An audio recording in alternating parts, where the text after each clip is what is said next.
नमस्कार कस्तुरीच्या प्रेक्षकांना मी वृंदा आशय आज भेटती आहे थेट समुद्र किनाऱ्यावरून। अर्थात आज आपण आलेलो आहोत दिवे आगार इथे आणि या विशाल अनंत समुद्राचं आणि असीम आकाशाचं जे दर्शन झालेलं आहे त्या सूर्य दर्शनानं त्या सागराच्या लाटानं जो स्पर्श मला केला आणि जे शब्द दिले ते शब्द थेट तुमच्यापर्यंत पोहोचवती आहे रे सागरा या काव्यातून। ऐकूया रे सागरा।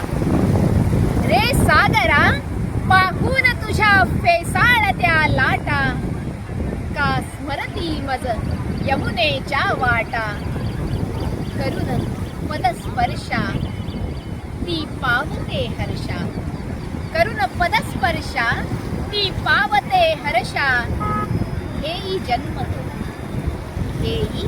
जन्मतो राधेचा सजन करण्या पूर्ण वचन विनाशाय दुष्कृता परित्राणाय साधूना विनाशाय दुष्कृतां परित्राणाय साधूनां देई मोक्षाला विराम अन प्रत्येक युगात हे नवे अवतार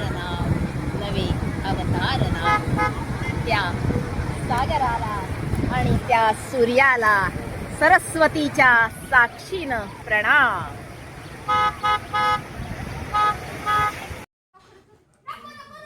कस्तुरीच्या रसिक प्रेक्षकांना वृंदा आशयचा अगदी मनापासून नमस्कार।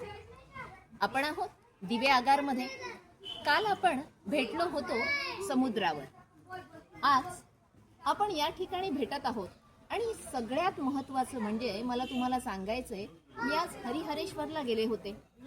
हरी आणि हर, विष्णू आणि महादेव, एक जो पालन करताय आणि एक जो दुष्टांचा संहार करून तारण करताय, अशा दोघांचंही दर्शन, हरिहराचं दर्शन आज पहाटे घेतलं आणि स्वाभाविकरित्या मला आठवण आली मी पूर्वी केलेल्या एका कवितेची।